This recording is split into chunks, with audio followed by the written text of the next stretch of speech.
నాడు యూనివర్సిటీ మంచి భవిష్యత్తు కోసం తెలుగు విద్యార్థులు ఇష్టపడే యూనివర్సిటీ. కాల్ 9059052378 9059052379.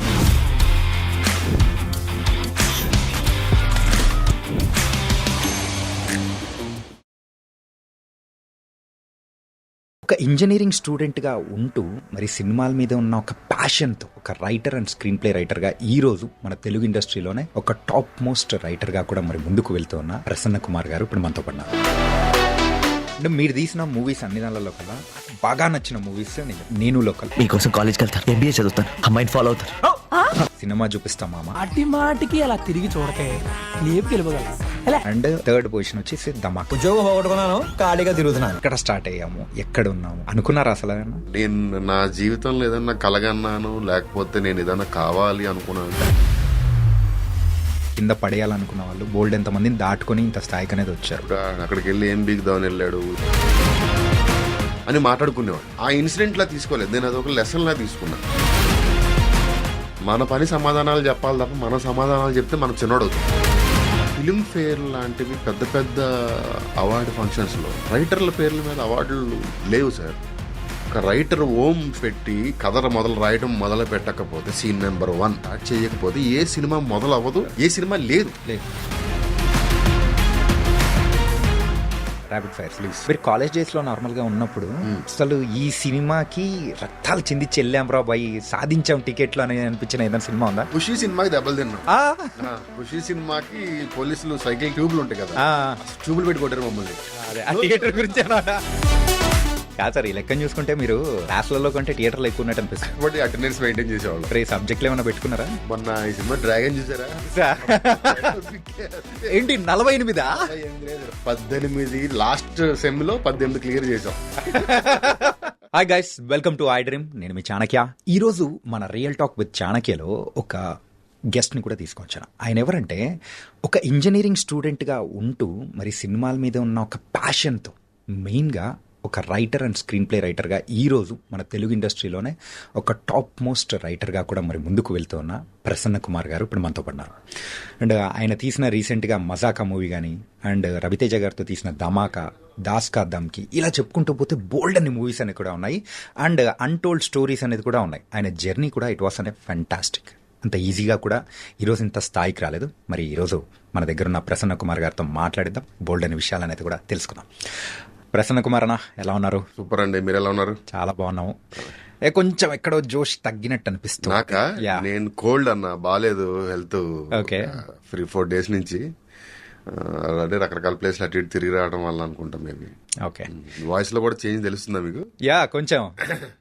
సో అంటే యాక్చువల్గా ఈ చేంజ్ వేరే దాని వల్ల వచ్చిన చేంజ్ ఏమో అనుకుని మేము అనుకుంటున్నాం. లైక్ మజాకా, సో మజాకా దాని వల్ల ఏమన్నా కానీ కొంచెం ఏమన్నా జోష్ తగ్గిందేమో? ఏం లేదండి, అట్లేం లేదు. రెండు హ్యాపీగా పడుకుంటున్నాం 3-4 days నుంచి ప్రశాంతంగా. హెల్త్ కూడా బాగాలేకపోవడం వల్ల అంతకంటే. ఓకే. అండ్ 2016లో సినిమా రంగ ప్రయాణం అనేది మొదలైంది. అంతకంటే ముందు అనేది కూడా ఉన్నా, అది టీవీ ఇండస్ట్రీ సైడ్ ఇట్లా. సో ఒక్కసారి అబ్జర్వ్ చేసుకుంటే ఎక్కడ స్టార్ట్ అయ్యాము, ఎక్కడ ఉన్నాము, అసలు అనుకున్నది ఏమన్నా ఉందా? అనుకున్నది ఏమైనా ఉందా అంటే, అనుకున్నారా అసలు ఏమన్నా?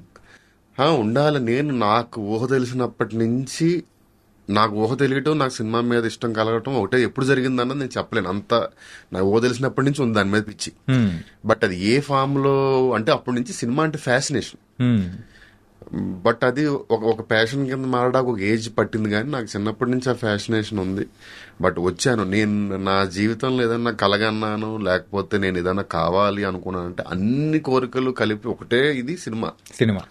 సో అంటే నేను ఎక్కడి వరకు వెళ్తాను ఏంటి అన్నది అది ఊహించుకోం, కానీ సినిమా ఇండస్ట్రీలో ఉండాలి అన్నది మాత్రం ఉంది. అప్పుడు అదే జరుగుతుంది. ఓకే, దేవుడి దయ వల్ల. సో ఈ మధ్యలో ప్రయాణంలో ఖచ్చితంగా మనకు కావాలనుకున్న వాళ్ళు అండ్ మనల్ని కింద పడేయాలనుకున్న వాళ్ళు బోల్డ్ ఎంతమందిని దాటుకొని ఇంత స్థాయికి అనేది వచ్చారు. ఒకసారి అరే మనల్ని పడేయాలనుకున్న వాళ్ళని ఒక్కసారి వాళ్ళని చూసినప్పుడు కానీ అరే మీ రియాక్షన్ ఎలా ఉంటుంది అసలు? నేను సినిమా చూపిస్తున్నా ముందు కొంతమంది ఇప్పుడు అక్కడికి వెళ్ళి ఏం బిగుదామని వెళ్ళాడు, జబర్దస్త్ వదిలేసి వెళ్తే అక్కడికి వెళ్ళి ఏం బిగుదాం అనుకున్నా, ఇక్కడే అలా అలా మేనేజ్ చేస్తున్నాను అది ఇది అని అంటే, ఇప్పుడు ఏంటి వాళ్ళకి నేను అవైలబిలిటీలో లేకపోవడం వల్ల వచ్చిన ఇరిటేషన్ అది అని మాట్లాడుకునేవాళ్ళు. మాట్లాడి ఇలా అదే నిన్నటిదాకా నువ్వు లేకపోతే మేము లేమన్నారు, మనం బయటకు వచ్చేసరికి ఇలా మాట్లాడుకుంటున్నారు, వీళ్ళకి సినిమా కొట్టి చూపించాలి అన్న ఫీలింగ్ ఉండేది. సినిమా జరుగుతున్నంతసేపు సినిమా కొట్టిన తర్వాత ఫోన్ చేసి ఏమన్నా అందాం అనిపించేది. కానీ ఫస్ట్ సినిమా సక్సెస్ అయిన తర్వాత ఇక ఆల్రెడీ మెసేజ్ వెళ్ళిపోయింది కదా, ఇంకా మళ్ళీ మనం కిందకి దిగి వాళ్ళతో మాట్లాడాల్సిన అవసరం లేదు కదా అనిపించింది. సో అది ఆ ఇన్సిడెంట్ లా తీసుకోలేదు, నేను అది ఒక లెసన్ లా తీసుకున్నా. మనం పని చేసుకుంటూ వెళ్ళిపోతే మన పని సమాధానాలు చెప్పాలి తప్ప మన సమాధానాలు చెప్తే మనం చిన్నోడవుతాం అంతే. సో అందుకోసం అని చెప్పేసి అంతే, మనం కిందకి లాగాలి అని చూస్తే ఆడి కింద ఉన్నాడు మనం లాగుతున్నాడు అనుకోవాలి అంతే. సూపర్. అంటే అన్న మీకు త్రినాథరావు గారికి సో ఏంటి కనెక్షన్ ఏంటి? మీ ఇద్దరిది మాత్రం ఒక కాంబినేషన్ సెట్. అవునండి, అది ఎందుకో కుదిరింది సార్. నాకు నా అదృష్టం అంటే, నాకు ఇప్పుడు మనం ఒక గోడెక్కాలంటే తాడుపట్టుకుంటాం కదా, సో అలాంటి నాకు నేను ఎక్కాలనుకున్న ఈ సినిమా లైఫ్ కి ఆయన నాకు అలాంటి ఒక నిచ్చెన ఒక తాడో వేసినట్టు అని ఫీల్ అవుతాను నేను. అది కూడా కంఫర్టబుల్ గా నా గ్రిప్ జారకుండా నేను ఎలా అడుగులు నా అడుగు ఎంత లెంగ్త్ ఉంటుందో అంత లెంగ్త్ లో ఇద్దరికి కుదిరింది అలా మ్యాచ్. అది అంటే కొన్ని నేను ఇండస్ట్రీలో చూస్తా సార్, నాకు చాలా క్లోజ్ ఫ్రెండ్స్, వాళ్ళు టాలెంటెడ్, వాళ్ళ డైరెక్టర్ని చెయ్యాలి, వాళ్ళ డైరెక్టర్గా మనం సెట్ చేద్దాం చాలా ట్రై చేస్తాం, కొన్ని ఎక్కవు విశ్వ ప్రయత్నం చేస్తాం. అంటే చేతి దాకా వచ్చి రేపు అనౌన్స్మెంట్ వరకు వచ్చి ఆగిపోతాయి తప్ప ఇద్దరు ముగ్గురు ఉంటారు నా ఫ్రెండ్స్ లిస్ట్ లో సాలిడ్ టాలెంట్ ఉండి కూడా చేయలేని వాళ్ళు. కొన్ని కలవు, కొన్ని మా ఇద్దరికి ఎందుకో కలుస్తాయి, మేము ఇద్దరం ఇవాళ అనుకుంటే రేపు సినిమా ఎక్కుతుంది. అది మేబీ నేచర్ కావచ్చు, మా ఇద్దరు హారోస్కోప్ కావచ్చు, లేకపోతే మా ఇద్దరు సింక్ కావచ్చు, అన్ని కలిపి మా ఇద్దరికి అలా కుదిరింది అంతే. ఓకే. ఎప్పుడైనా కానీ మీరిద్దరు అంటే కత్తికి సుత్తికి ఉన్నంత కాంబినేషన్ ఇద్దరిది అట్లే ఉంటది. సో ఇలాంటి కాంబినేషన్ మీరిద్దరు కలిసి సో ముందుకెళ్తున్న టైంలలో ఎప్పుడైనా కానీ ఒక మూవీ రిజల్ట్ కానీ లేకపోతే మూవీ మీద వచ్చిన ఏదైనా విమర్శ కానీ మీరిద్దరు రిసీవ్ చేసుకుని ఒకరినొకరు పుషింగ్ కానీ ఎట్లుంటది అసలు? మీకు ఒక నమ్మలేని విషయం చెప్పనా సార్, ఈ 10 ఏళ్ల త్రినాథరావు గారు నాది జర్నీలో ఏంటి సార్ ఇది అని అనలేదు నాతో ఆయన, ఏంటి సార్ ఇది అనలేదు నేను ఆయనతో. అంటే ఇంత చిన్న విరుపు కూడా మా ఇద్దరి మధ్యలో ఉండదు. నా పరోక్షంలో ఏమన్నా అనుండొచ్చు, ఆయన పరోక్షంలో నేనేమన్నా ఉండొచ్చు, మనకి అర్థం కావట్లేదు ఏంటి సార్ అని నేను వేరే వాళ్ళతో అనుండొచ్చు తప్ప మేమిద్దరం ముఖాముఖిగా ఒక్క విషయం గురించి కానీ దీని గురించి కానీ మేము ఏ రోజు మాట్లాడుకోవాలా. ఆ మ్యూచువల్ రెస్పెక్ట్ ఇద్దరికి ఉంది. ఆ పక్కన మాట్లాడేది ఉంటుంది సార్, అది ప్రపంచంలో ఎవడి మీద దేవుడి మీద కూడా ఉంటుంది మనకి. అది పార్ట్ ఆఫ్ ది లైఫ్. అది దాన్ని కన్సిడర్ చేసి దాన్ని హైలైట్ చేసే విషయం కాదు. అది ఏ ఇద్దరికైనా ఉంటుంది, ఎంత గొప్ప వాళ్ళకైనా. ఇప్పుడు పరశుర బ్రదర్స్ లాంటి వాళ్ళు కూడా అంత క్లోజ్ గా ఉండి ఇన్నేళ్ళు ఉన్న వాళ్ళు కూడా పక్కన వాడికి అర్థం కావట్లేదు అన్న విషయం అనుకుని ఉంటారు. అనుకున్నా నాకు కూడా చెప్పారు, బ్యాడ్ లిస్ట్ వేసుకుని వెళ్ళింది అది వేరు. బట్ మా ఇద్దరికి ఆ సింక్ అలా కుదిరింది తప్ప మేమిద్దరం మాట్లాడుకోవటం కానీ. ఇంకోటి ఏంటంటే మా సినిమాలు అన్ని వర్కౌట్ అయిన సినిమాలే ఉన్నాయి 99%. ఏదన్నా చిన్న చితగా ఉన్నా కూడా దాని రీజన్స్ మా ఇద్దరికి తెలుసు. మా ఇద్దరి ఎఫర్ట్స్ లో కానీ మా ఇద్దరు ఫోకస్ లో కానీ తేడా ఉండదు. సంబడి ఎల్స్ ఇన్వాల్వ్మెంట్ లో కానీ లేకపోతే వేరే వాళ్ళ జడ్జిమెంట్ తీసుకున్నప్పుడు చిన్న వాటిలో జరిగినాయి అని ఉంటే దాని రీజన్లు మాకు తెలుసు. బట్ ఇద్దరు పెట్టే 100% ఎఫర్ట్స్ లో ఏ మాత్రం కాంప్రమైజ్ ఉండదు అన్న విషయం నా గురించి ఆయన గురించి మాకు తెలుసు. సో ఇద్దరు కంప్లైంట్స్ ఉండవు. ఓకే. అంటే మీరు తీస్తున్న కంప్లీట్ ఫస్ట్ మూవీ నుంచి సో ఇప్పటి వరకు మీ మూవీస్లలో కూడా రైటింగ్లలో ఒక్కొక్క మూవీకి ఒక్కొక్క డిఫరెన్స్ అనేది కూడా కనిపిస్తూ ఉంటుంది. ఏంటంటే కంప్లీట్ ఒక మాస్ ఎలిమెంట్స్తో జోడుకున్న కంప్లీట్ ఒక ఎంటర్టైనర్ అనేది కూడా ఇస్తూ ఉంటారు. సో ఇలా ఎంటర్టైనర్లు రాయడం, అది కూడా మాస్ ఎలిమెంట్స్తో కూడుకున్న ఎంటర్టైనర్ రాయడం చాలా కష్టం. సో దీనికి సపరేట్గా మీకు ఎక్కడి నుంచి అంటే ఆ ఒక పవర్ అనేది కూడా గ్రాస్ప్ చేసుకున్నారు? మెయిన్గా ఏం లేదండి, కొంచెం అంటే మన ఏ సినిమా అయినా మన తాలూకు ఎక్స్టెన్షనే సార్. మనకి ఏ క్యారెక్టర్ అయినా మన తాలూకు ఎక్స్టెన్షనే ఉంటుంది. మా కాలేజ్ ఫ్రెండ్స్, స్కూల్ ఫ్రెండ్స్ కానీ లేకపోతే నాతో 10 ఏళ్ల నుంచి ఇండస్ట్రీలో ఉన్నవాళ్ళు కానీ నా సినిమాలో హీరోలు మాడుతుంటే నేనే మాట్లాడినట్టు నువ్వు మాడుతున్నట్టు ఉందిరా బాబు అంటారు. సో అది తెలియకుండా మనలో నుంచి వచ్చిందే అయి ఉంటుంది. దానికే స్పెషల్ ఎక్సర్సైజ్ ఇది కూడా ప్రత్యేకంగా ఏం లేదు అని అనుకుంటున్నా. అంటే ఇప్పుడు అందులో హీరోయిన్ ఇలా ఒక అమ్మాయి నాతో మాట్లాడితే బాగుండో అన్నది నాలో ఉన్న ఇది. ఒక విలన్ కూడా నాలో ఉన్న సైకిల్ ఉన్న భాగం వాళ్ళందరూ కొత్తగా ఎక్కడి నుంచో మనం తీసుకురాలేం. ఒకవేళ కొత్త క్యారెక్టర్ పుట్టించినా ఆ క్యారెక్టర్ కి మన తాలూకు ఫ్లేవర్ అంటుకుంటుంది. నాదే కాదు, ఎనీ ఫర్ దట్ మ్యాటర్ ఎనీది. ఇప్పుడు మీరు శంకర్ గారి సినిమాలు చూస్తే ఆయన సినిమాలో హీరోలు విలన్లు కథలు తాలూకు ఫ్లేవర్ ఒకటి ఉంటుంది చూసారా, Yeah. అది శంకర్ గారి తాలూకు యాక్షన్. మీకు ఎగ్జాంపుల్ కోసం చెప్తుంది, Yeah, అర్థం. కంపారిజన్ ఏం లేదు. అట్లాగా ఇప్పుడు రాజమౌళి గారి సినిమాలో విలన్లు ఒకలా బిహేవ్ చేస్తారు, ఒకలా ఉంటారంటే తెలియకుండా అందులో ఆయన విలన్ నిజాన్ని అలా చూడాలనుకునేది ఉందో అది అది అది ఆ ఫ్లేవర్ మన బాడీలోంచి వస్తుంది. మనం ఓన్లీ క్యారెక్టరైజేషన్ రాస్తాం, ఓకే. క్యారెక్టర్ బిహేవియర్ మాత్రం మన మన మన కోపం, మనం ఇలాంటి కోపం చూపించాలంటే ఎలా అన్నది మన దాంట్లో నుంచి వస్తుంది. ఓకే. అంటే సిచ్యువేషన్స్ తగ్గట్టు, సో ప్రెసెంట్ ఇప్పుడున్న ట్రెండ్కి తగ్గట్టు స్టోరీస్ అనేది మీరు ప్రిపేర్ చేస్తుంటారా, లేకపోతే ఎలా దీని తగ్గట్టు ఎట్లా ప్రిపేర్ చేస్తుంటారు మెయిన్గా? ఓన్లీ ఎక్సైట్మెంట్ సార్, ఇది బాగుంటది చెప్తే ఇది వర్క్ అవుతుంది అన్నది, అది కథ చెప్పాలి అన్న ఎక్సైట్మెంట్ వస్తే ఎక్సైట్మెంట్ ఫ్యాక్టర్ బట్టి కొన్ని కథలు అనుకుంటాం, కొన్ని 1 వీక్ ట్రావెల్ అవుతాం, కొన్ని 1 మంత్ ట్రావెల్ అవుతాం, కొన్ని 3-4 మంత్స్ కూడా ట్రావెల్ అవుతాం. ఒక కథ అయితే ఆల్మోస్ట్ హీరో గారు ఓకే అని లొకేషన్ చూడడానికి వెళ్ళిన తర్వాత సరిపోవట్లేదు అనిపించి ఆపేసాం. ఓకే. బట్ అంతే, ఆ ఎక్సైట్మెంట్ ఉంది, ఈ సినిమా కరెక్ట్ గా కూర్చుంటుంది అన్న ఎక్సైట్మెంట్ వస్తే సినిమా ముందుకు వెళ్తాం, లేను ఆపేస్తాం లేకపోతే. ఓకే. సో ఇట్లాంటి సందర్భాల్లో అవుతూ ఉంటుంది. అంటే మీరు తీసిన మూవీస్ అన్ని దానిలో కల్లా సో నాకు బాగా నచ్చిన మూవీస్ నేను చెప్తాను. నేను లోకల్, సినిమా చూపిస్తా మామ, అండ్ థర్డ్ పొజిషన్ వచ్చేసి ధమాకా. సో ఈ మూడు డిఫరెంట్ మూవీస్. నేను లోకల్ గురించి మాట్లాడుకుందాం. అసలు నేను లోకల్ అనేది మెయిన్గా అది ఎట్లా మెటీరియలైజ్ అయింది? మెయిన్గా నానిగారి దగ్గర విషయానికి ఒక స్టోరీ వెళ్తున్నాం అంటే అబ్వియస్లీ ఆయన ఇన్వాల్వ్మెంట్ కానీ దాని తగ్గట్టు ఇచ్చే ఇన్పుట్స్ కానీ అది వేరుగా ఉంటాయి అంటారు. సో దాని తగ్గట్టు మార్చిన సందర్భాలు? యాక్చువల్గా అన్ని నేను లోకల్ టైంలో నాని గారు అసలు ఇన్వాల్వ్ అయింది కానీ కథ అంటే వెళ్ళి ఒకరోజు ఒక 40 minutes కథ చెప్పాను, బాగుంది వస్తున్నా అన్నాడు. రాజుగారితో మాట్లాడుకున్నాం, నాకు అంతకుముందు నాన్నగారు పరిచయం ఉన్నారు, మాట్లాడుకున్నాము, ప్రొసీడ్ అయిపోయాం. ఫుల్ కథ చేసి ఫైనల్ వర్షన్ వెళ్ళి చెప్పాం. ఓకే అన్నారు, ప్రొసీడ్ అన్నారు, ఏ కరెక్షన్ ఏం లేదు, ఆయన అంతా ప్రొసీడ్ అయిపోయాం. బట్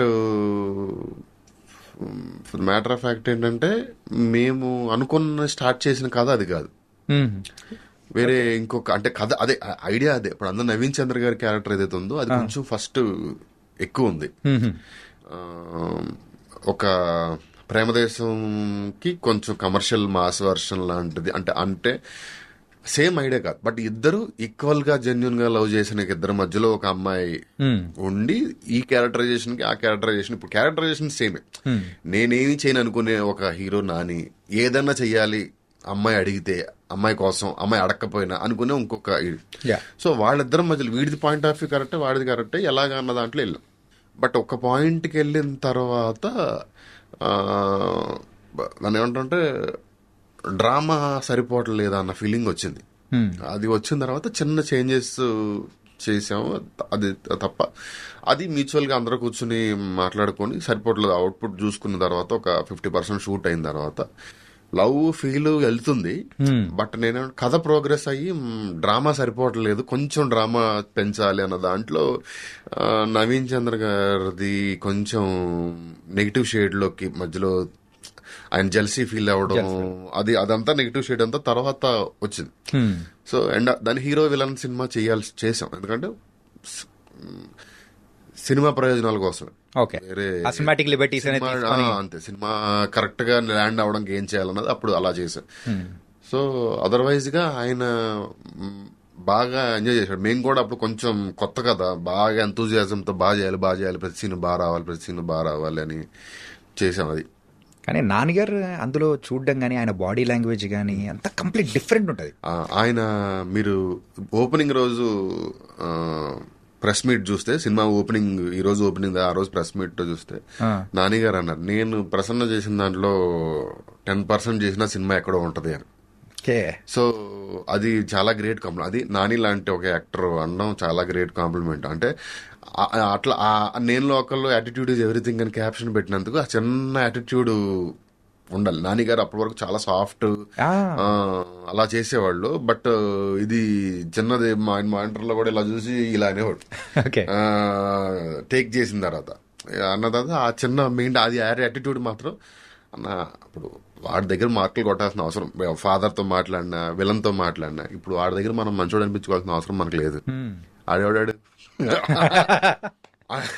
ఆ చిన్నది రైటర్ గా నేను ఆయన క్యారెక్టర్ కి ఎనర్జీ ఇవ్వాల్సిన ఒక రెండు మాట చెప్పి వెళ్ళిపోయాడు. ఇక ఆయన ఇక స్టార్ట్ చేసేవాడు. కానీ అంటే ఆయన చూస్తుంటే ఎట్లా అనిపిస్తుంది అంటే ఒక పిన్ను పికేసిన డైనమైట్ లెక్క ఉండాడు. అవును, అంటే మెయిన్ గా ఆ మూవీ వరకు అక్కడి నుంచి ఆయన అప్రోచబిలిటీ కానీ కంప్లీట్ అంతే. మా బీసీలోకి వెళ్ళిపోయారండి, బీసీలోకి వెళ్ళిపోయారు. ఆ గేట్స్ ఓపెన్ చేసింది అయితే మీరే అనుకోవచ్చు. 100% మేమే. అది ఆ విషయం క్రెడిట్ నేను గర్వంగా తీసుకుంటా.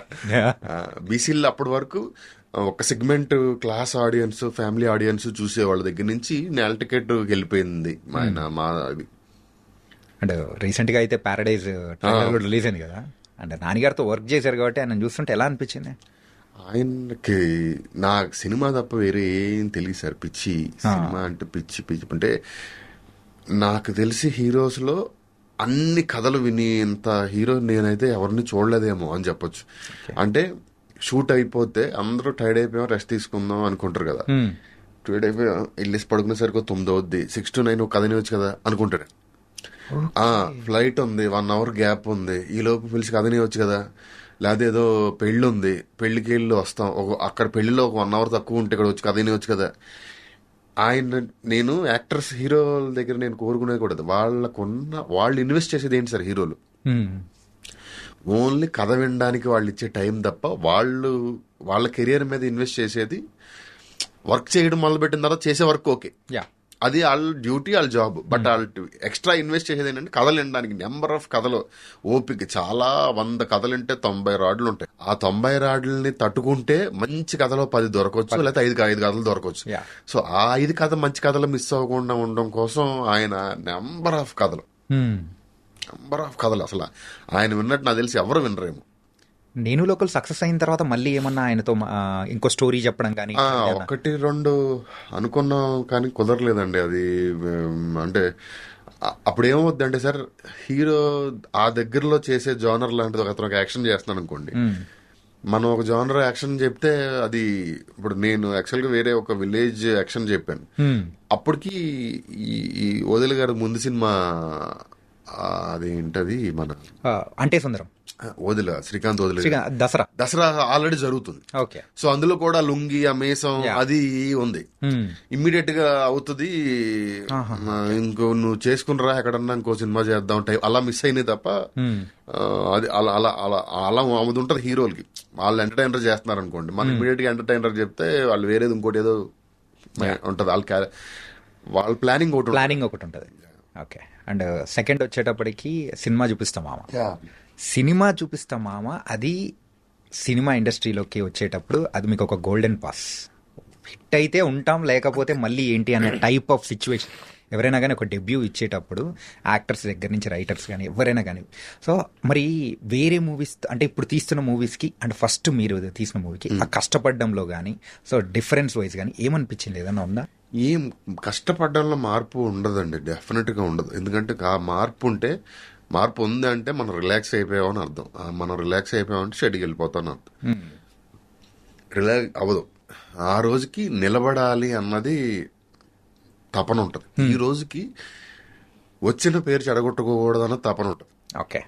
ఇంకోటి ఏంటంటే ఈ సినిమా తేడా వస్తే మనం ఏమవుతాం, మళ్ళీ ఎక్కడికి వెళ్తాం అన్న భయం ఒకటి ఉంటుంది. అప్పుడు భయం ఉండదు. అప్పుడు ఓన్లీ నిలబడాలన్న ఆశ, తాపత్రయం, తపన ఉంటుంది. బట్ ఈ రోజుకి ఏంటంటే ఉన్నది నిలబెట్టుకోవాలి, పాడు చేయకూడదు అది ఉంటుంది. ఏదో ఒక డ్రైవింగ్ ఫోర్స్ ఉంటుంది మనం నడపడానికి. కానీ ఫస్ట్ దాంతో కంపేర్ చేసుకుంటే ప్రెషర్ అయితే ఇప్పుడే ఎక్కువ ఉంటుందేమో కదా. ఇప్పుడు ప్రెషర్ ఉంటుంది, అప్పుడు కోల్పోవడానికి స్టేక్స్ ఏం లేవు కదా మన. అట్లా కాబట్టి ఆల్రెడీ వాళ్ళ అబికా గౌర్ గారు అండ్ రాజ్ తరుణ్ వాళ్ళది సూపర్ కాంబినేషన్. ఒకటి ఉయ్యాల జంపాల సక్సెస్ కొట్టింది, కానీ అక్కడికి ఇక్కడికి చూస్తే ఒక మాస్ సినిమా, ఒక క్లాస్ సినిమా, రెండు కాంట్రాస్ట్. అసలు కాంట్రాస్ట్ది ఆయనతో కొట్టాలని ఎలా అనిపించింది అసలు?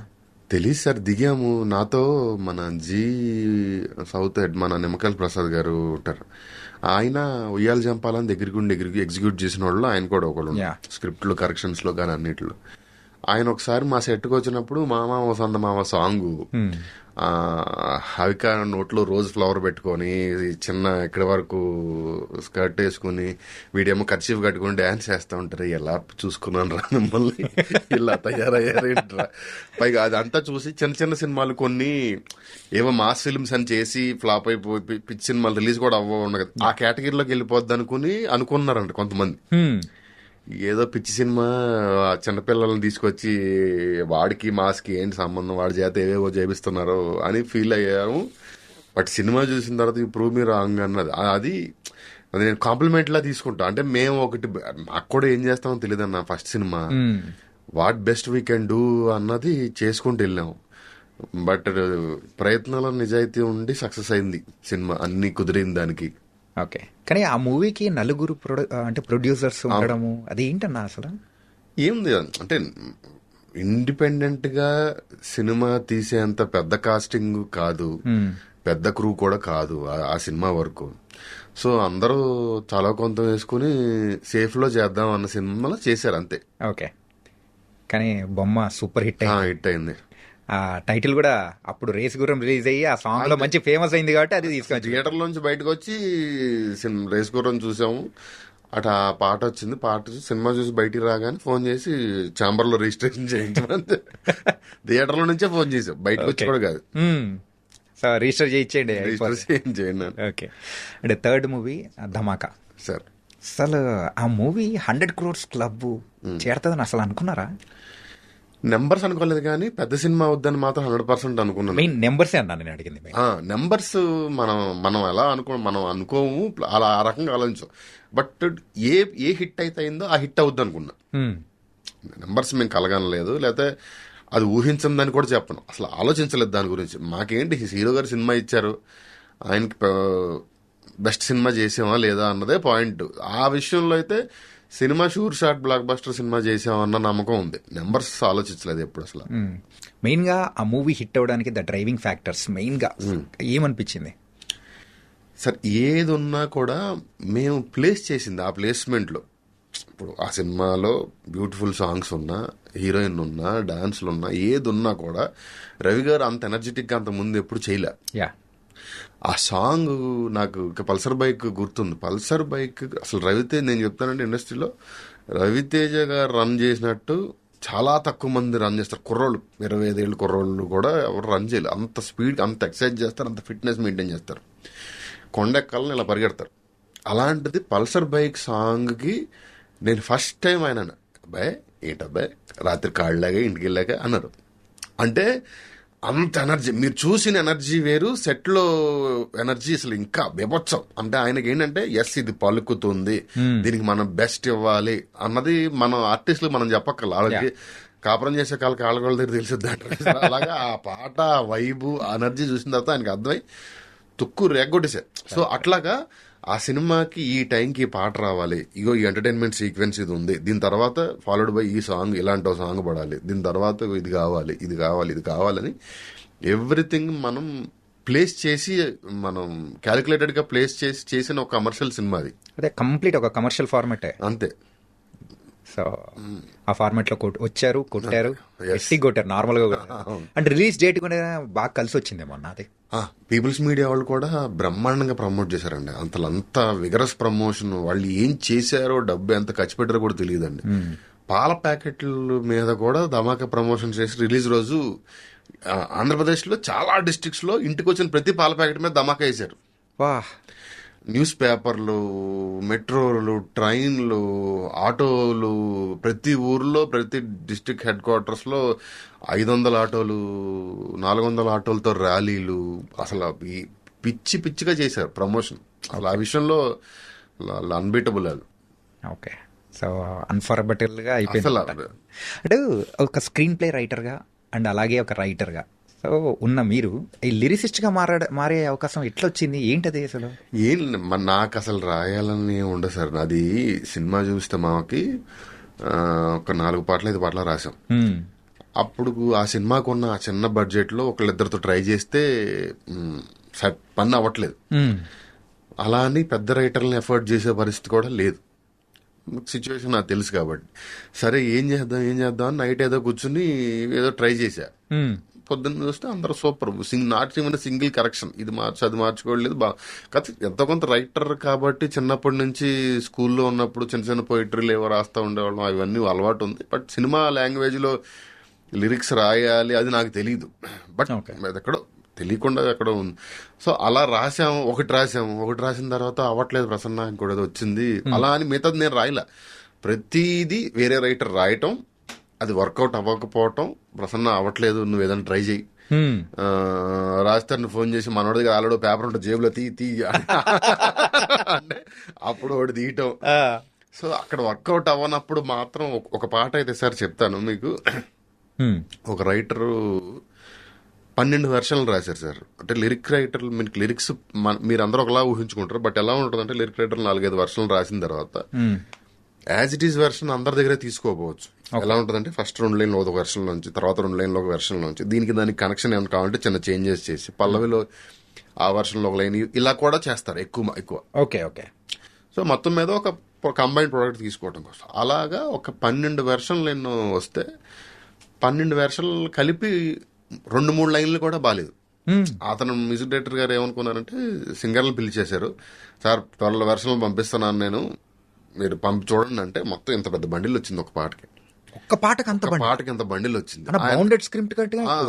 వచ్చిన తర్వాత మ్యూజిక్ డైరెక్టర్ ఏమనుకున్నాడు 12 వెర్షన్లు కదా అటు ఇటు అడ్జస్ట్ చేస్తే ఏదో వచ్చేస్తలే అని సింగర్లు కూడా పిలిచేశారు, మేల్ సింగర్ ఫిమేల్ సింగర్. వచ్చిన తర్వాత చూస్తే ఆయనకు ఒక్కడు కూడా నచ్చట్లేదు. సార్ ఎక్కడ ఉన్నారు సార్ మీరు అని అంటే ఇంటి దగ్గర ఉన్నాను సార్, ఒకసారి అర్జెంట్గా రారా అన్నాడు. ఏంటంటే గబగబా వెళ్తే ఇది సార్ మీరు చూడండి మీకు ఏమన్నా నచ్చిందా ఇందులో ఉంచాను, చూస్తే ఏం లేదు.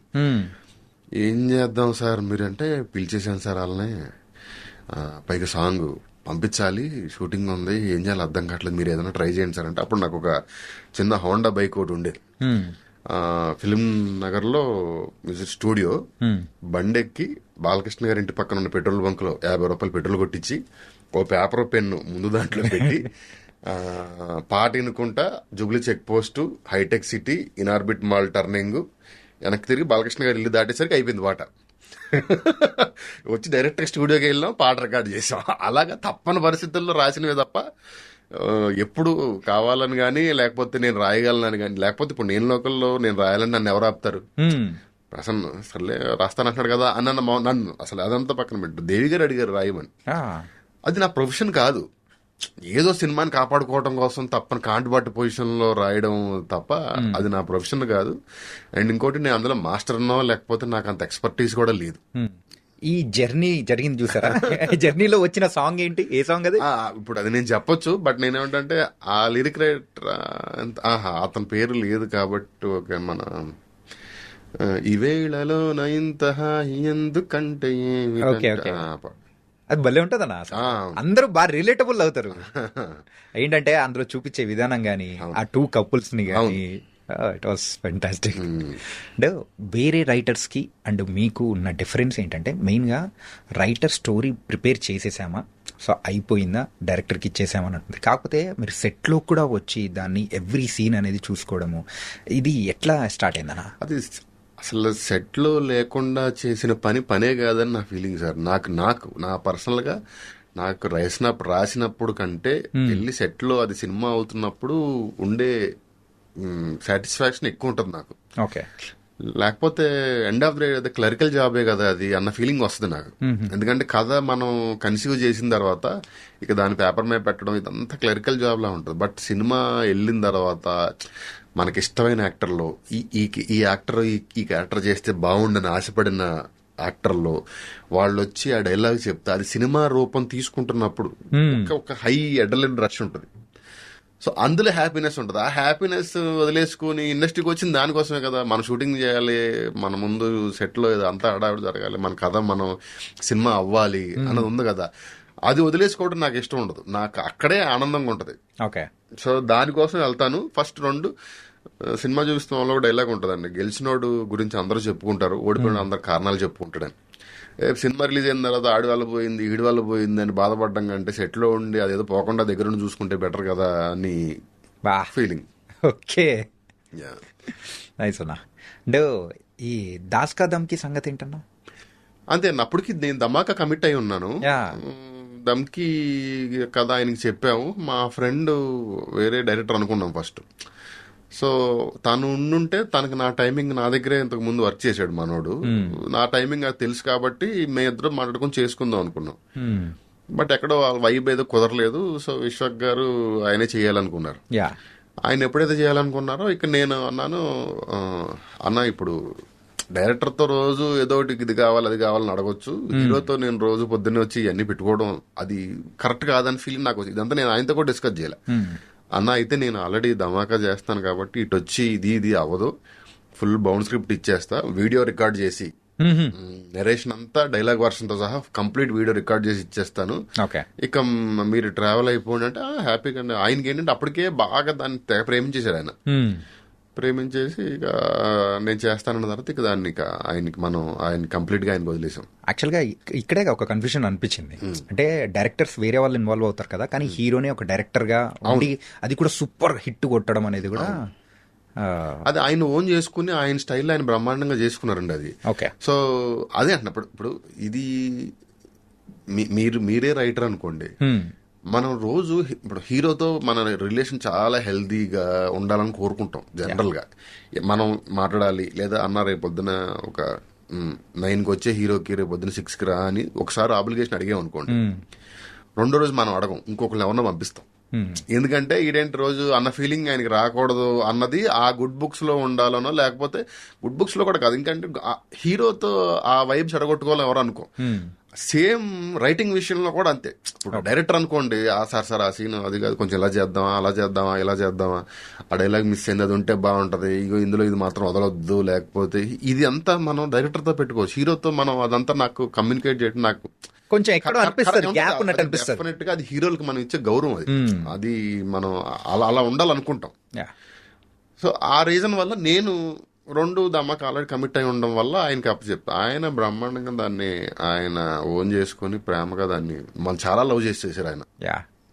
మన తెలుగు ఇండస్ట్రీలో యూజువల్గా ఒక సీరియస్ కంటెంట్ రైటర్స్, సో ఎవరైతే వాళ్ళు డీల్ చేస్తుంటారో వాళ్ళకి ఇచ్చే రెస్పెక్ట్ కానీ, అండ్ ఎంటర్టైనింగ్ స్క్రిప్ట్స్ రాసే రైటర్స్కి ఇచ్చే రెస్పెక్ట్ కానీ ఆ డిఫరెన్స్ ఉంటుంది అని కూడా అంటున్నారు.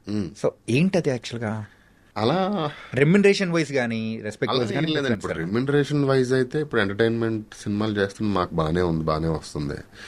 రెమ్యునరేషన్ వైజ్ ఏం ఉండదు, కొంచెం రెస్పెక్ట్ వైజ్ ఉంటుంది, ఉండొచ్చేమో. అంటే నేనేమంటే వాళ్ళు కొంచెం సీరియస్ సినిమాలు రాసేవాళ్ళు కొంచెం లైఫ్ గురించి ఎక్కువ రాయడానికో లేకపోతే ఫిలాసఫీ రాయటాకో స్కోప్ ఉంటుంది, సో కాళ్ళు గొప్ప డైలాగ్ రాయటాకో స్కోప్ ఉంటుంది. మన పంచ్ వచ్చి జోక్ వచ్చింది అనుకోండి సార్, ఆ జోక్ నవ్వేసుకుంటాం తప్ప దానికి మనం మార్కులు వేసుకోం మైండ్లో, మనం దాన్ని ఎంజాయ్ చేసేస్తాం లేదా ఇంటికి వచ్చి చెప్పుకుంటాం తప్ప దానికి మార్కులు పడవు. బట్ ఒక మంచి మాట ఒక థియేటర్లో పడగానే దానికి మార్కులు మన మైండ్లో వద్దన్న పడతాయి. ఓకే.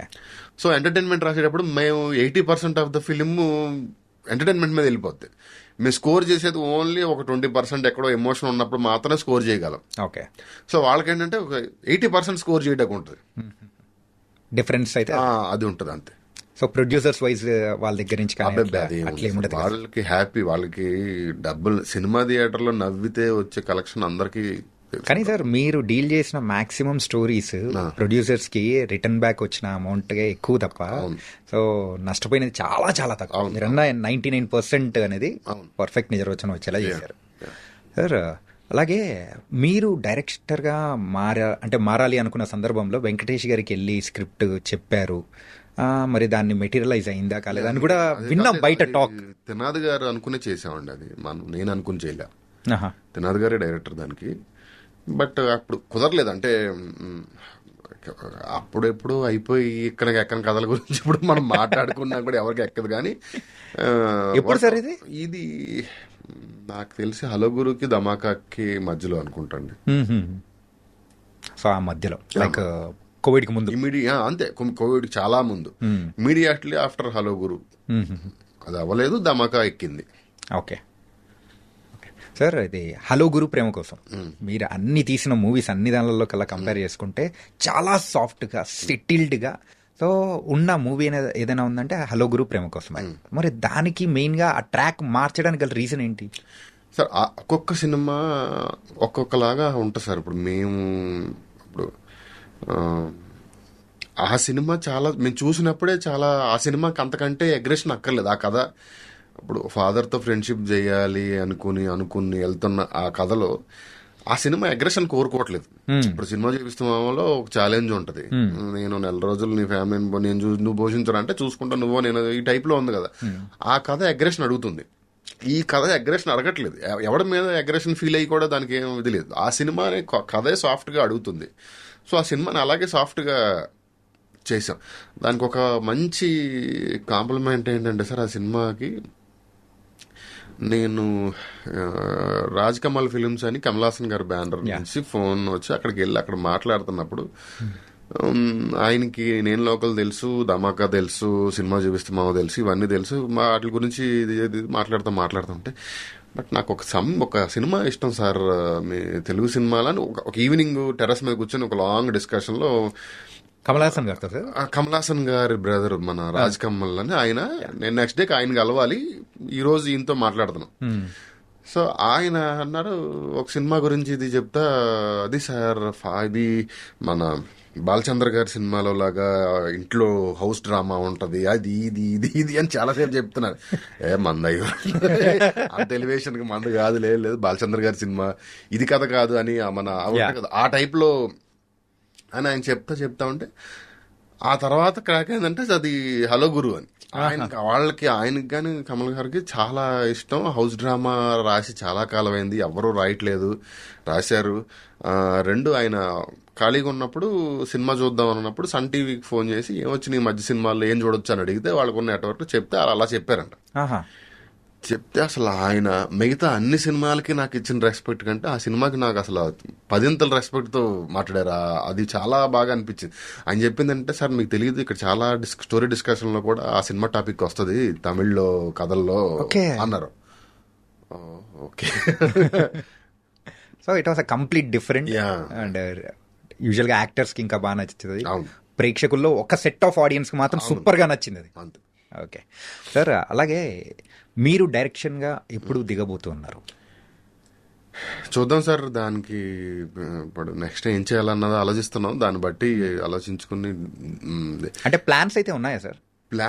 నేను సీరియస్ గా ప్లాన్ చేయను సార్. నాకు ఆ నిమిషం ఈ కథ మనం చెప్తే బాగుండు అనిపించిన రోజు చేద్దాం అన్నదే ఉంటది తప్ప ప్రత్యేకంగా ఏదో చేసేయాలి, ఆ కథ చేసేయాలి, ఈ కథ చేసేయాలి అట్లా ఆలోచించాను నేను. ప్లస్ అది మైండ్ లో ఉంటే ఈ చేసే పని ఫ్రీగా హ్యాపీగా చేయలేం. అంటే ఏంటంటే మీ దగ్గర ఆల్రెడీ ఆ డైరెక్షన్ డిపార్ట్మెంట్కి సంబంధించినది, ఒక డైరెక్టర్గా మీకున్న అబిలిటీస్ అనేది కూడా అన్నీ ఉన్నాయి.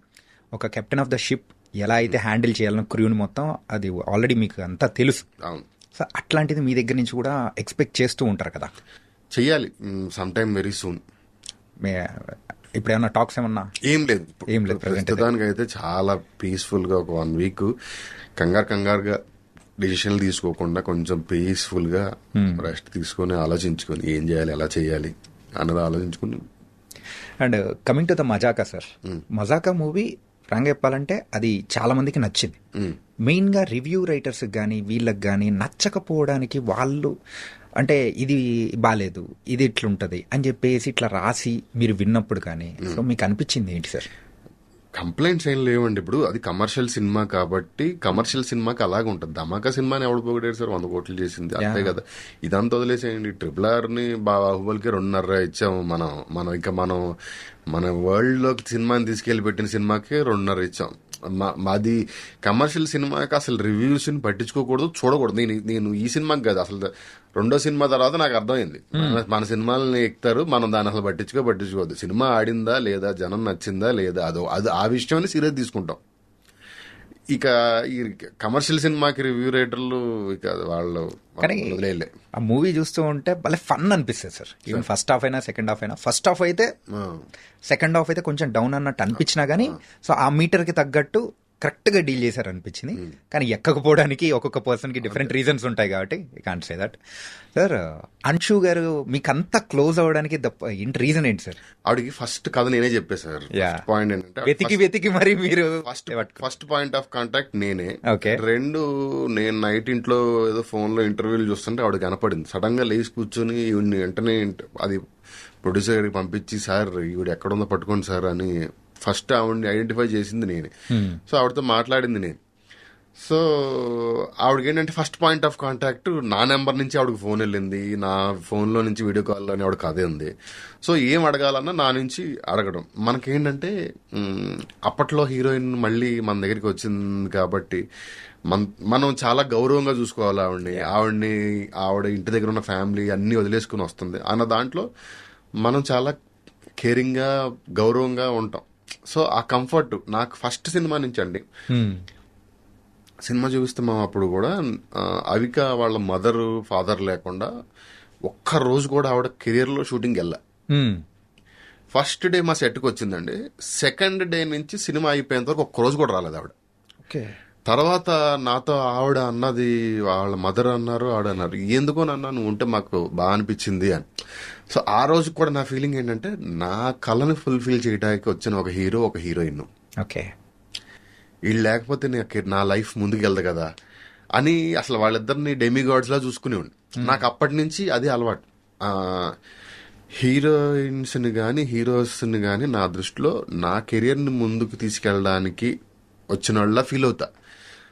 సో ఇప్పుడు ప్రతి వాళ్ళకి సార్ మనం బయట వింటుంటాం చూసారా, ఏంటిది హీరోయిన్ మీద క్రష్ ఉంటుంది, ఇది ఉంటుంది. నాకు అప్పటి వరకు ఉన్నా కూడా, అంతకు ముందు ఎప్పుడన్నా ఉన్నా కూడా అక్కడికి వచ్చేసరికి నేను వాళ్ళని వేరేలా ట్రీట్ చేస్తా. అది కొంతమందికి వీడు కొంచెం అతి చేస్తానని కూడా అనిపిస్తచ్చు. బట్ నాకు చాలా ప్రెషియస్ విషయం ఆ రోజుల్లో. ఇప్పుడు కొంచెం దాని తాలూకు మోతాదు తగ్గిన ఫస్ట్ సినిమాకైతే అది ఉంది.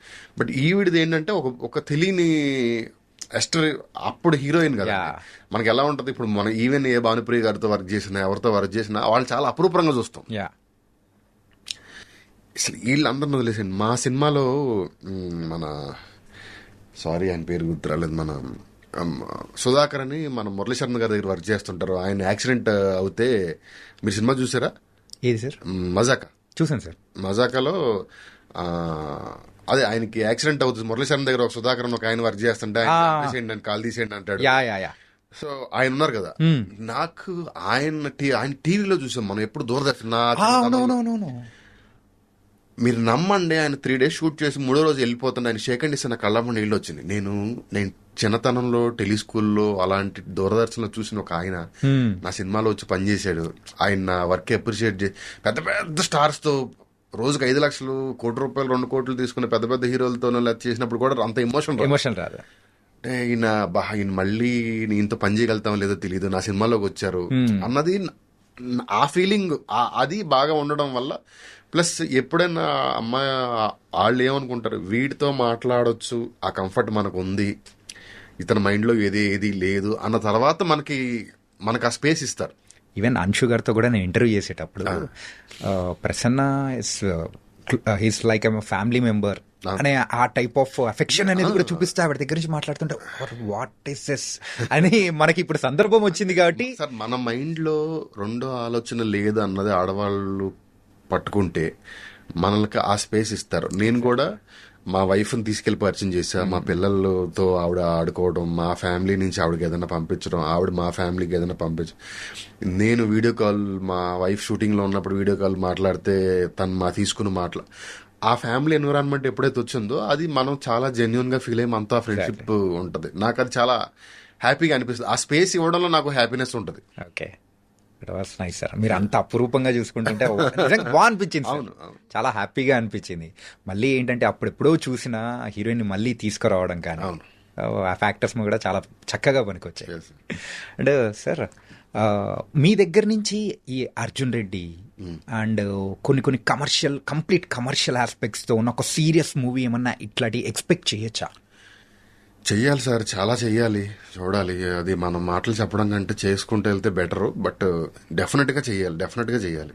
అంటే కమర్షియల్ ఆస్పెక్ట్లో మెయిన్గా కొన్ని లెక్కలు ఉంటాయి కదా చూడండి, సాంగ్స్ అని లేకపోతే ఇవన్నీ పక్కన పెట్టేసి, సో మెయిన్ గా ఏంటంటే ఆ స్టోరీ అని చెప్పేసి సీరియస్ సబ్జెక్ట్. అవును, ప్రసన్న గారి దగ్గర నుంచి వస్తుందా అసలు? ఉంది సార్. ఒకటి డెఫినెట్ గా ఒకటైతే ఆల్రెడీ విలేజ్ సినిమా ఒకటి, నాకు తెలిసి సినిమాలో ఒక్క జోక్ కూడా ఉండదు, నాకు తెలిసి లేదు అనుకుంటా సార్.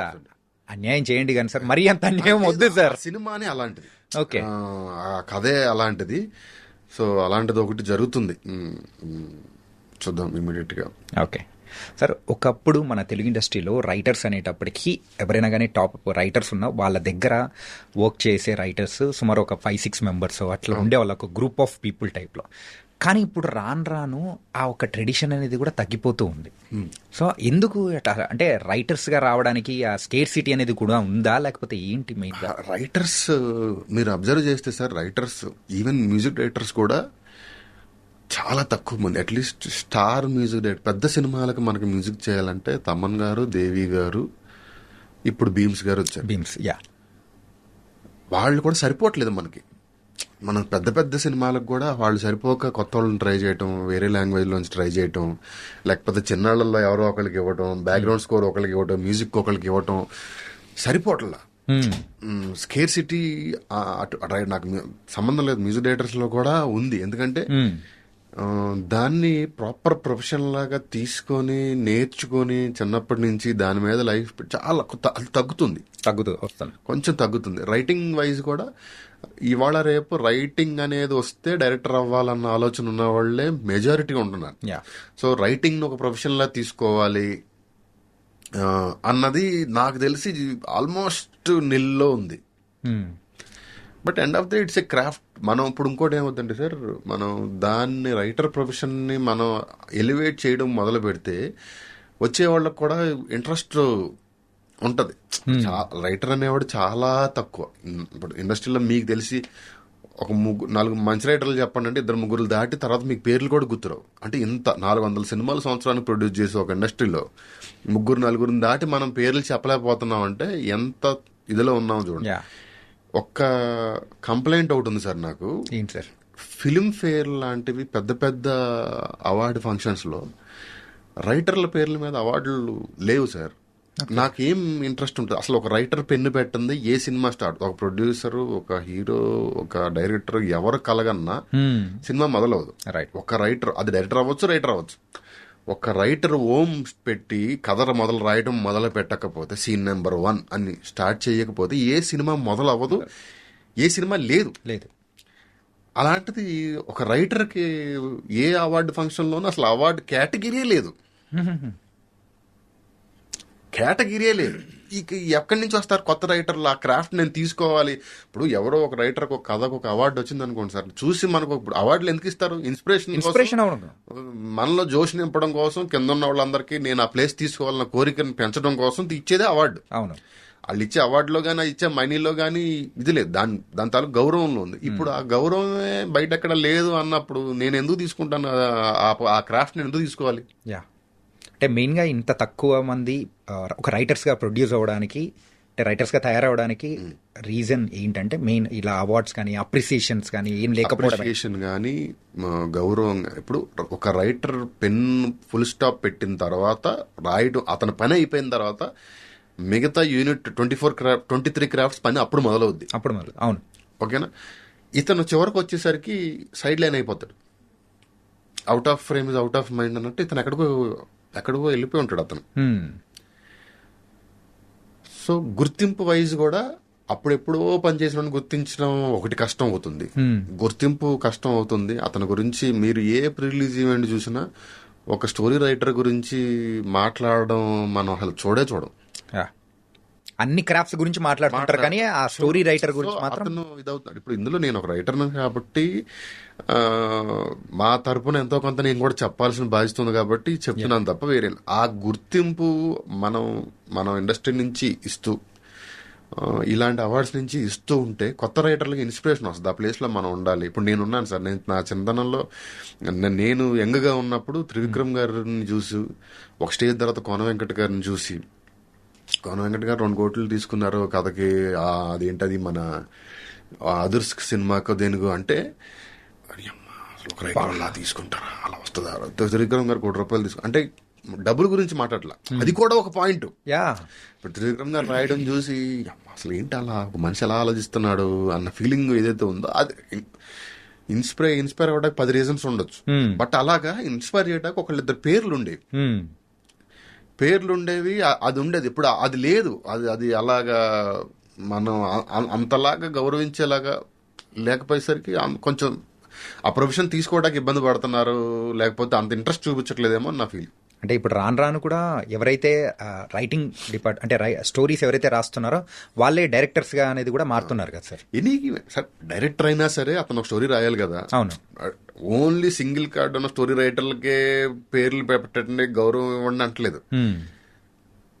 ఇప్పుడు ఒక డైరెక్టర్ ఉన్నారు సార్, ఆ డైరెక్టర్ సందీప్ రెడ్డి వంగ, ఆయన కథ ఆయన రాసుకున్నారు. ఆయనకి డైరెక్టర్ గాతో పాటు స్టోరీ రైటర్ గా కూడా ఒక అవార్డు వచ్చింది అనుకోండి సార్. తర్వాత స్టోరీ రైటర్ రాసే వాళ్ళకి జోష్ అనేది కూడా వాళ్ళలో వస్తుంది ఆటోమేటిక్ గా. ఓకే, నిజం సార్, అది లేకపోవడం వల్లే ఆ కేటగిరీ అనేది కూడా తక్కువ తీసుకుంటారని కూడా అనిపిస్తుంది. అంతే కదండి, ఇప్పుడు మనం పేరు కోసం గౌరవం కోసం వస్తాము, ఆ పేరు గౌరవం రావట్లేదంటే ఆ క్రాఫ్ట్ లోకి ఎందుకు వెళ్తాం మనం? వెళ్ళాం, అదే జరుగుతుంది ఇక్కడ అంతే. ఓకే సార్, ఒక్కసారి మనము స్టార్టింగ్ ఆఫ్ యువర్ డేస్ మెయిన్గా సినిమా ఇండస్ట్రీలోకి రాకముందు, సో జబర్దస్త్ కంటే ముందు జెమినీలో ఒక షో కోసం ఇట్లా ట్రై చేయడం కానీ, సో ఇవన్నీ చేసుకుంటూ ఇట్లా వచ్చారు.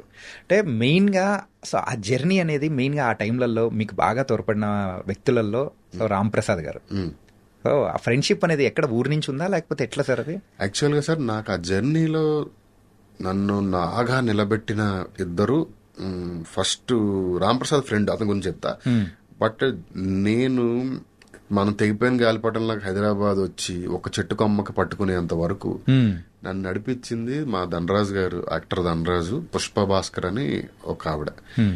వాళ్ళిద్దరూ నన్ను అసలు సొంత కొడుకుని కూడా ఎవరు అంతలాగా ప్రమోట్ చేయరు. అంత రేంజ్ లో నన్ను వెళ్ళిన ప్రతి చోటకి మావోడు మావోడు మావోడు మావోడు మావోడు మావోడు అని చెప్పి చెప్పి చెప్పి నాకు ఏ ఇష్యూ వచ్చినా కూడా అసలు మా ఇంట్లో మా మమ్మీ డాడీని ఎలా అడిగి నేను డబ్బులు తీసుకుంటానో అంత చనువుగా నాకు ఏ అవసరం ఉన్నా సరే నాకు పిలిచి ఇంటికి తీసుకొచ్చి ఇచ్చి అంత నన్ను సపోర్ట్ చేసి నన్ను నేను వచ్చి సెటిల్ అయ్యేంత వరకు నన్ను నిలబెట్టింది మాత్రం వాళ్ళిద్దరు, రాజు గారు, పుష్ప గారు.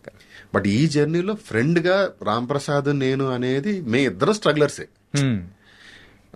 మేమిద్దరం కలిసి మాట్లాడుకోవటం, కలిసి తిరగటం, కలిసి కలగడం, ఏదో చేయాలని ఒక ఇద్దరు రూమ్మేట్స్ ఎలా ఆస్పైరింగ్ రూమ్మేట్స్ ఎలా ఉంటారో అలాంటి ఒక మోరల్ సపోర్ట్ మీ ఇద్దరం ఒకరికొకళ్ళు ఆడేదవుతాడు నేనేదో అవుతాను ఈ టైప్లో ఇద్దరం ఉండేవాళ్ళం.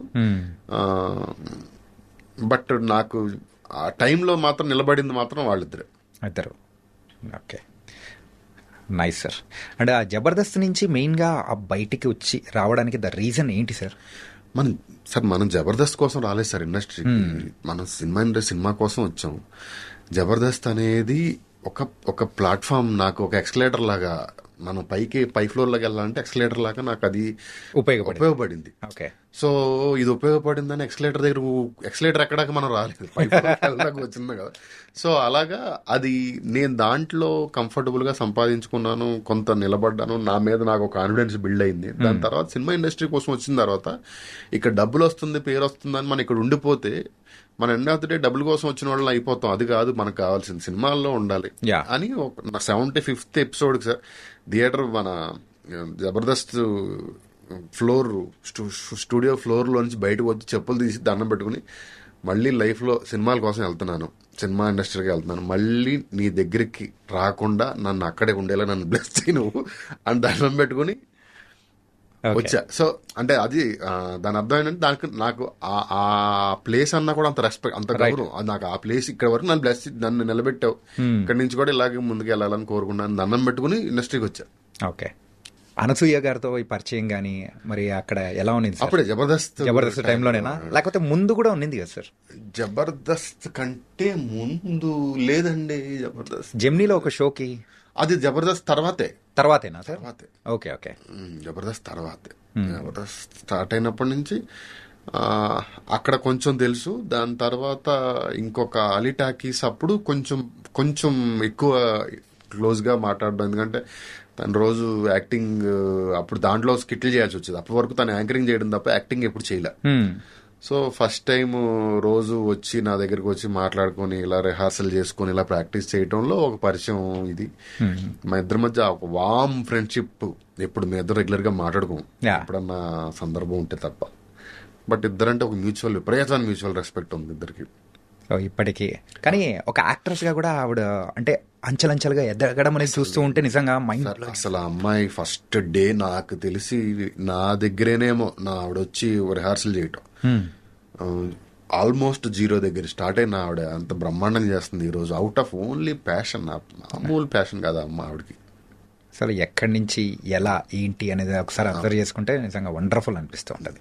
ఓకే, అండ్ అలాగే so coming to your family sir, so పిల్లలు ఎంతమంది ఏంటి? ఒక అబ్బాయి, మా వైఫ్ మళ్ళీ షీస్ క్యారింగ్ 8th month ఇప్పుడు.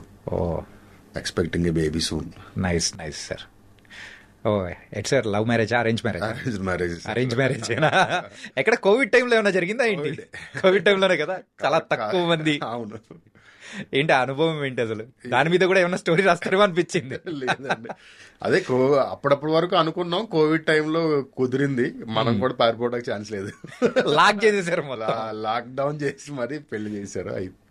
Okay, and love marriage sir? లేదు సార్, అరేంజ్మెంట్. మా మామయ్య గారి అమ్మాయి, మా మదర్ వాళ్ళ తమ్ముడు కూతురు. ఓకే ఓకే, బంధువులు. Okay, so coming to the next future project sir.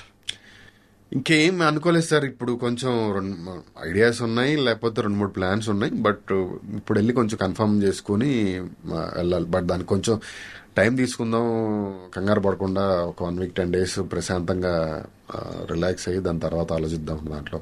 Okay sir, చిన్న rapid fire please. Favourite hero? Chiranjeevi గారు. చిరంజీవి గారు. మరి చిరంజీవి గారికి స్టోరీ చెప్పాలని కానీ ఆయన గురించి రాయాలన్న స్టోరీ ఏదన్నా అనుకున్నది కానీ ఉందా? ఉంది, బట్ చేస్తాం అనుకుంటున్నాను. ఆయన అవకాశం ఇస్తే డెఫినెట్ గా చెయ్యాలి. ఓకే, మీట్ అయినప్పుడు ఏమన్నా అంటే ఆ ఒక అనుభూతి కానీ? ఇంకా అది ఏం చెప్పలేము సార్. ఇంకా ఎలా చెప్పాలి అంటే, నేను నా ఈగో కానీ లేకపోతే నేను అన్న ఒక ఇది కానీ పక్కన పెట్టి, నేను ఆయన ఫ్యాన్ని, ఆయన అంటే నాకు పిచ్చి అనేంత ఇష్టం ఆయన. నాకే కదా, మా ఫ్యామిలీ మొత్తానికి. మేము అందరం కలిపి ఒక చిన్నప్పుడు ఫ్యామిలీ అందరూ కలిపి ఒక రిక్షా మాట్లాడుకుని ఒక సినిమాకి వెళ్తాము అంటే అది ఓన్లీ చిరంజీవి గారి సినిమాకి. వేరే ఏ సినిమాకి వెళ్ళలేదు మేము లైఫ్లో. ఓకే, నాకు ఊహ తెలిసినప్పటి నుంచి చిరంజీవి గారే హీరో. అసలు ఇంకా ఇప్పుడు కొంచెం ఎవాల్వ్ అయ్యాము, ఇప్పుడు అలాంటి మాటలు మాట్లాడకూడదు. కానీ నా చిన్నతనంలో ఆర్ఎల్స్ నాకు ఒక టీనేజ్ అయిపోయేంత వరకు చిరంజీవి హీరో అంటే చిరంజీవి అంటే హీరో. ఓకే, ఇంకా వేరే ఎవరు అసలు మైండ్ లో కూడా అసలు అసలు మిగతా అంతా అవుట్ ఫోకస్ ఉండేది ఒక టైంలో. ఓకే, అంత పిచ్చి ఆయన అంటే. మీరు కాలేజ్ డేస్ లో నార్మల్ గా ఉన్నప్పుడు సో అసలు ఈ సినిమాకి రక్తాలు చిందించి వెళ్ళాం రా బాయ్, సాధించాం టికెట్లు అని అనిపించిన ఏదైనా సినిమా ఉందా? రక్తాలు చిందించాం కాదు, జై చిరంజీవి సినిమాకైతే మా కాలేజీలో పక్క మా కాలేజీలో ఇంజనీరింగ్ అంటే అందరూ ఏరియాల్లో ఉంటారు కదా. రక్తం చిందించాం అంటే రక్తం చిందించా అంటే అంతే ఆ టైప్ ఆఫ్ ఎఫర్ట్ పెట్టాము అని చెప్పేసి. ఖుషీ సినిమాకి దెబ్బలు తిన్నాం. ఖుషీ సినిమాకి పోలీసులు సైకిల్ ట్యూబ్లు ఉంటాయి కదా, ఆ ట్యూబ్లు పెట్టి కొట్టారు మమ్మల్ని. ఎక్కడ సార్ ఇది? మా ఊరు మచిలీపట్నంలో. Okay, Shri Venkateswara theatre. Theatre గురించి. ఇంకోటి చిరంజీవి గారి ఇందిరా సినిమాకి కాలేజ్ ఎగ్గొట్టి వచ్చాను. నాకు అప్పటికి ఇప్పుడు నూన్ షో అంటే మనకి 11 o'clock షో, మార్నింగ్ షోని నూన్ షో అంటారు, మధ్యాహ్నం మ్యాట్నీ. నూన్ షో నాకు అప్పుడు సరిగ్గా తెలియక నూన్ షో అంటే మ్యాట్నీయే, మార్నింగ్ షో అంటారు కదా, నూన్ షో అంటే మధ్యాహ్నం షో అయ్యి ఉంటుందని బ్లాక్ లో కాలేజ్ ఎగ్గొట్టి వచ్చి మ్యాట్నీకి సైకిల్ స్టాండ్ లో నేల టికెట్ ₹5 టికెట్ 50 రూపాయలకు ఎంతకో కొనుక్కొని లోపలికి వెళ్తే వాడు టికెట్ చెక్ చేస్తా కదా, వచ్చినప్పుడు చూస్తే నూన్ షో టికెట్ ఎవడొక సీట్ లేదు. వాడు నుంచుని ఆ సీట్ గురించి అడుగుతుంటే వచ్చి చూస్తున్నారు నూన్ షో అండి. షార్ట్ పట్టులు ఇస్తారు, బయటకు తీసుకొచ్చారు. ఏంటంటే ఒరే 50 రూపాయలు పెట్టి కొనుక్కొచ్చాను రా నేను. ఏంటంటే నూన్ షో కదా నేను వచ్చింది. నూన్ షో అంటే మార్నింగ్ షో. ఇది బ్యాడ్. వాడు సైకిల్ స్టాండ్ లో నాకు మార్నింగ్ షో చూసి టికెట్లు అంత స్పీడ్ లో చెంపరు కదా, వదిలేస్తారు ఒకటే ఫ్లో వదిలేస్తారు కదా. వాడు ఆ చెంపని టికెట్ నాకు బ్లాక్ అమ్మేసి వెళ్ళిపోయాడు. ఎంత పెద్ద మోసం సార్ అది. మోసం. ఓకే, మ్యాట్నీ మిస్ అయ్యాం, అది Matinee miss అయ్యారు. మళ్ళీ ఆ సినిమా ఫస్ట్ షోకి వెళ్ళాం. మళ్ళీ ఫస్ట్ షోకి వెళ్ళారా? ఖుషి సినిమానా ఇందిరా. ఇందిరా సినిమాకి. Okay sir, favourite heroine? Favourite heroine నాకు స్నేహ గారు అంటే చాలా ఇష్టం అండి. అసలు మన హీరోయిన్ స్నేహ గారు కదా, కాలేజ్ టైంలో ఆవిడ ఫోటోలన్నీ ఇంటర్నెట్ లో డౌన్లోడ్ చేసి దాని సీడీలోకి రైట్ చేయించి దాన్ని ఫోటో స్టూడియోకి తీసుకెళ్లి దాని ఫోటో కాపీలు కడిగి ఇంట్లో గోడ మీద అంటించి కాలేజ్ రూమ్ లో ఉండేటప్పుడు నాకు అసలు విపరీతం. ఓకే. ఆవిడ హస్బెండ్ ప్రసన్న గారు చేసుకుంది. అప్పుడు ఈగో సాటిస్ఫై. ఇలా కూడా ఈగో సాటిస్ఫై చేసుకుంటారా సార్? సో ఎప్పుడైనా కలిసారా? లేదు సార్, నా డ్రీమ్ ఆవిడ. నాకు ఈ గాడెస్ తో సమానం, అంత ఇష్టం నాకు ఆవిడ. బట్ పని చేసే అవకాశం రాలేదు. అంటే యూజువల్ గా మళ్ళా మిడిల్ క్లాస్ అబ్బాయి ఎవరన్నా ఉండి ఈ స్థాయికి వచ్చారంటే ఖచ్చితంగా ఫోన్లలో ఒక హీరోయిన్ ఫోటో అన్న పెట్టుకున్న సందర్భాలు ఖచ్చితంగా ఉండే ఉంటాయి. అంటే ఆరాధ్యంగా మనం భావించి ఉంటాం అనమాట. నా లైఫ్ లో ఆవిడే. Sir soon mummy Ramdas cinema చూస్తుంటే, రామ్దాస్ సినిమాలో వాళ్ళిద్దరు పెళ్ళైన తర్వాత నెక్స్ట్ డే ఆవిడ వంకాయ కలర్ శారీ కట్టుకుని బయటకు వచ్చి ఇంట్లో నుంచి ఆ చిలకన ఏదో తీసుకొస్తారు. ఆ సీన్ చేస్తే ఇంట్లో భోజనం చేస్తే, ఇలాంటి అమ్మాయినిచ్చి పెళ్లి చేయాలరా నీకు మా మమ్మీ. ఆహా అంటే అన్నావు కానీ ఓహ్ ఎంత సూపర్. కానీ తొందరలో మీ కోరిక నెరవేరాలని కూడా కోరుకుంటున్నాను, స్నేహ గారిని మీట్ అవ్వాలి. ఓకే సార్, మీరు ఎవరైనా కానీ మీ ఫస్ట్ మూవీ డైరెక్ట్ చేస్తే సో పలాని యాక్టర్తో చేయాలని అనుకున్న సందర్భాలు, సో ఆయన్ని డైరెక్ట్ చేయాలని అనిపిస్తుంది కదా, అలా ఎవరైనా ఉన్నారా? అలా లేదు సార్.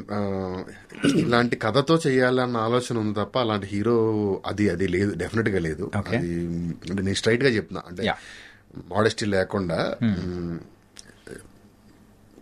ఇలాంటి కథ చెయ్యాలి అన్న ఇంట్రెస్ట్ ఉంటదేమో కానీ ఆ కథకి ఎవరు కుదురుతారో బెస్ట్ చూస్ చేసుకోవాలి తప్ప ఈ ఎవరెవరితో చేయాలి అంటే అందరితో చేయాలని ఉంటుంది, అది వేరే.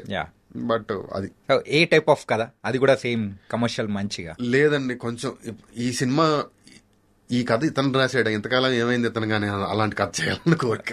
ఓకే, ఏదో అవుట్ ఆఫ్ ద బాక్స్ పెద్దగానే ఆలోచిస్తున్నట్టు అనిపిస్తుంది. ఓకే, అంటే favourite director sir? K Vishwanath గారు. సంబంధం లేదు, 1 to 10 కె విశ్వనాథ్ గారు. ఓకే, ఏది ఇచ్చినా కానీ కె విశ్వనాథ్ గారు. కె విశ్వనాథ్ గారి మూవీలో మీకు బాగా నచ్చిన మూవీ, ఎక్కువ సార్లు చూసిన మూవీ? ఎక్కువ సార్లు చూసింది మన స్వాతిముత్యం, సాగర్ సంగమం. ఒకటి కాదండి, అసలు సీడీలు అరగొట్టేసారు. అసలు ఆ డివిడి ప్లేయర్ ఏమైపోయింటుందో, ఉందా పోయిందా?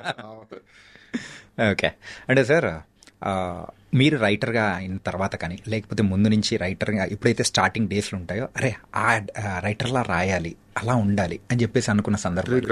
త్రివిక్రమ్ గారు. ఎందుకు సార్, రీజన్ ఎనీథింగ్? అసలు నేను టీనేజ్లోకి వచ్చేసరికి హీస్ ఎక్కడో కదండి ఆయన. అసలు రాస్తంటే ఏం అర్థమయ్యేది కాదు అసలు. ఏంటి ఏం మాటలేదు, గన్ను పెట్టి దర్రని ఫైరింగ్ చేస్తున్నట్టుండే థియేటర్కి వెళ్తే. ఓకే, సో నేను ఇంకా నూనా నచ్చే సినిమా నేను థియేటర్లో చూడలేదండి. అప్పటికి మా ఇంట్లో కాలేజీలో చెప్పే కదా మీకు, ఓన్లీ చిరంజీవి గారి సినిమాలు తప్ప మిగతా సినిమాలు అసలు పంపించేవాళ్ళు కాదు, ఇది కాదు. నేను ఆడియో క్యాసెట్ విన్నా, నూనా నచ్చావు సినిమా థియేటర్లో. అవును, అప్పట్లో వచ్చే ఓన్లీ క్యాసెట్లు ఉండే. ఆడియో క్యాసెట్ పెట్టి చూస్తుంటే అందులో మన సుహాసిని గారి డైలాగులు, క్లైమాక్స్ లో డైలాగులు, ఇవి అవి అసలు ఏంటంటే ఎవడే అప్పటి అసలు కరెక్ట్ గా చెప్పాలంటే ఎవడరా ఇడు అలా మాట్లాడుకుంటాం అలా. ఏంటి ఏం మాట్లాడుతుంది అసలు, అప్పుడే గ్యాప్ ఇవ్వడే దేనికి మధ్యలో పాజు టేప్ రికార్డర్ పాజు పెట్టుకుని నవ్వుకొని మళ్ళీ పాజు పెట్టుకుని నవ్వుకొని అలా అలా అలా అంత అసలు ఎక్స్ట్రీమ్ ఆయన తర్వాత డైరెక్టర్ గా మారిన సందర్భంలో కూడా.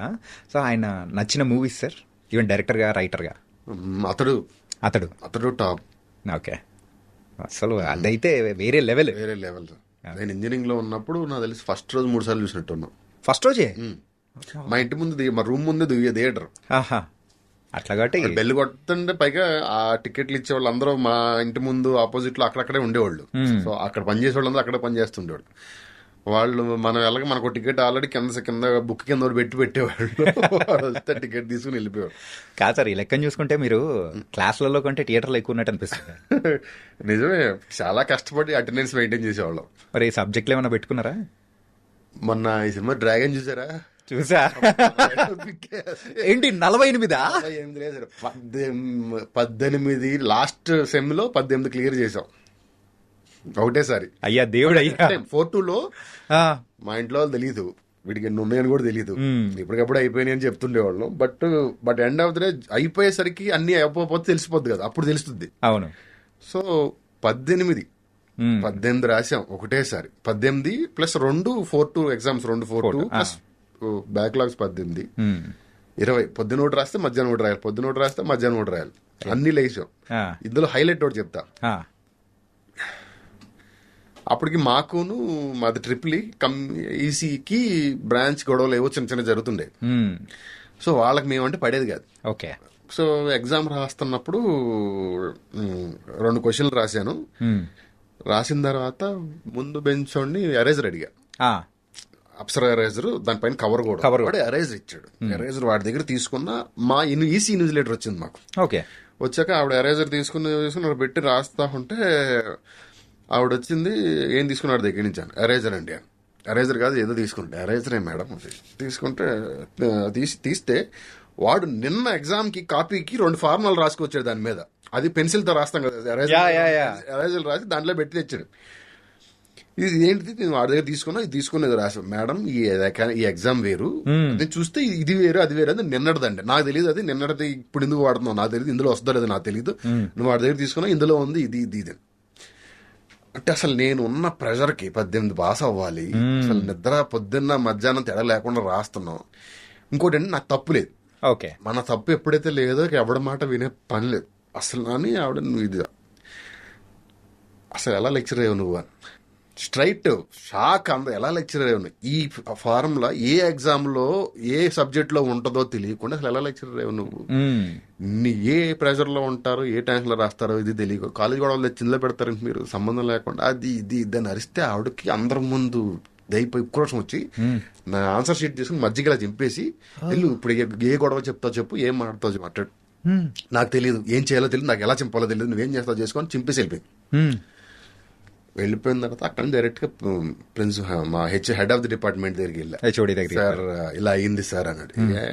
సార్ అలా బాగుందా, ఏడిచేస్తున్నారు మన బ్రాంచ్ మీద, పద అని ప్రిన్సిపల్ గారి దగ్గరికి. ఇది అప్పుడు అట్లా హెడ్ ఆఫ్ ది డిపార్ట్మెంట్ లో కూడా కొంచెం పడేది కదా, వాళ్ళకి ఉండేది ఆ టైంలో ఉంది. ఓకే. చచ్చిపోతున్నారు అదవాళ్ళు మనం అంటే, పద అని చెప్పి ప్రిన్సిపల్ గారి దగ్గర తీసుకెళ్ళిన తర్వాత నేను చూస్తాను మీరు వెళ్ళిపోండి అన్నారు.